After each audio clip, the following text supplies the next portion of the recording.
राम बाबू झा इंटरटेनमेंट्स के नव नव गीत संगीत सबसे पहले सुनवाक लेल लाल बटन पर जाकर सब्सक्राइब करी आ घंटी के निशान के जरूर दबाओ। जन समूह के लेल हम गावा के लिए जा रहे छी।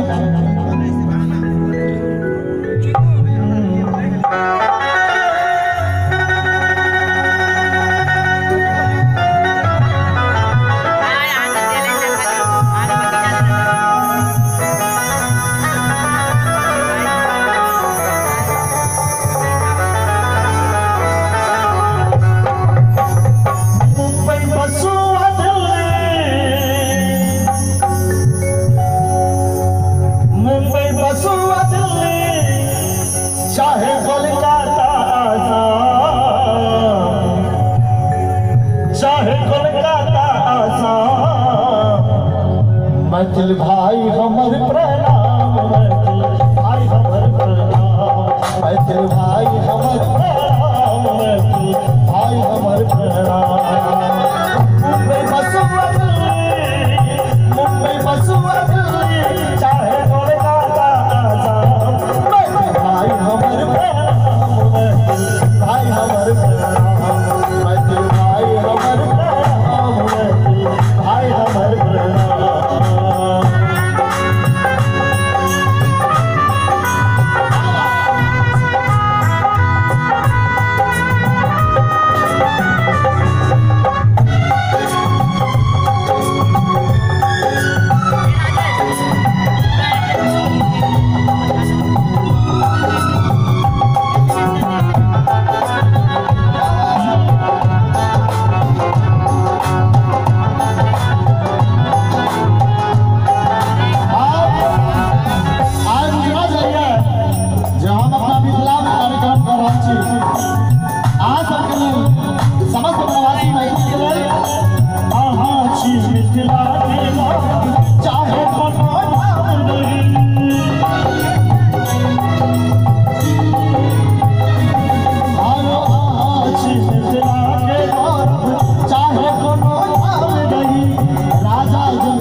राम बाबू झा इंटरटेनमेंट चैनल यूट्यूब पर हम बनेलो हैं।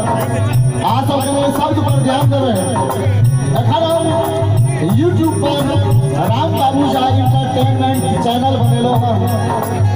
अपन गीत अपन संगीत आप हम पर लोड करब त आग्रह करब जे जते मैथिल श्रोता छी अहाँ सब यूट्यूब चैनल पर जाकर ओकरा सब्सक्राइब करी, शेयर करी, यह निवेदन है।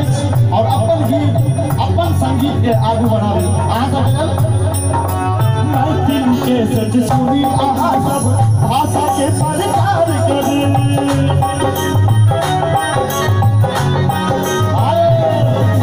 मैथिल गीत सुनी, अहाँ सब भाषा के प्रचार करी। में आहा काज करिया जे अपन रोजगार करे ऑफिस में आहा काज करिया जे अपन रोजगार करे।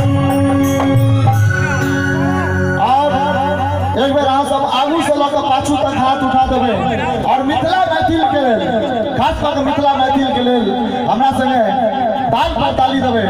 अहाँ सरस ने बिसरब रमेश बाबू